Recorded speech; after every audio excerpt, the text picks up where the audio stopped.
Diyosa, ibigay mo itong niluto kong adobo kay Annalyn, ha? Nakakasiguro ako. Sawang-sawa na yun doon sa pagkain sa Apex. Chang!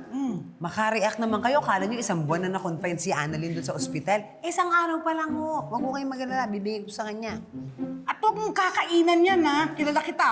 Oo, Chang. Ako ang bahala. Bibigay ko to kay Annalyn. Tsaka tutulungan ko siya. Promise. Kung di nga lamang ba, may pinapagawa sa akin si Ma'am Giselle. Sasama talaga ako sa'yo, Ako ang bahala nito, Chang. Bibigay ko to kay Annalyn. Tsaka tutulungan ko siya dito. Ang bango. Chang, Diyosa, Ay. pwede ba kayo makausap? Bakit si RJ ang naisip niyong tawagan instead of me sa nangyari kahapon? Ay, Doc, hindi totoo yan. Ikaw ang una naming tinatawagan.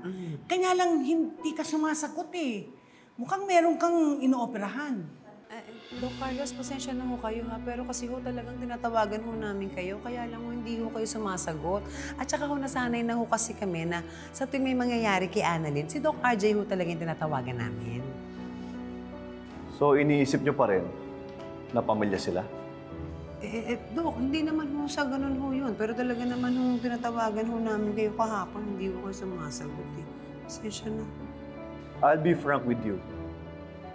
Hindi ko nagustuhan ang ginawa niyo.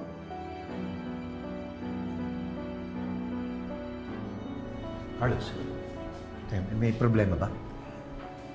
Pare. Gusto ko lang ipaalala sa inyo na ako ang asawa ni Lynette. At kung meron mong unang dapat makalam sa nangyari sa asawa ko o kay Annalyn, ako yun. Ako pa rin ang asawa ni Lynette. At ako pa rin tumatayong ama kay Annalyn. Hanggat nandito siya sa poder ko, pamilya kami.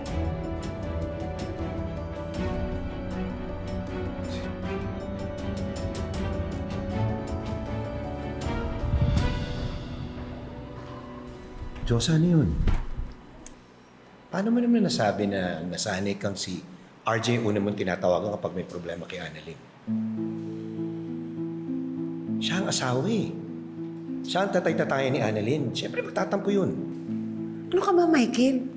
Di ba yun naman talaga yung totoo? At saka, mas gusto ko si Doc RJ kesa dyan sa Doc Carlos na yan. Diyosa, huwag mo na ipilit yung gusto mo. Si Carlos ang asawa ni Lynette. Tanggapin na natin yun.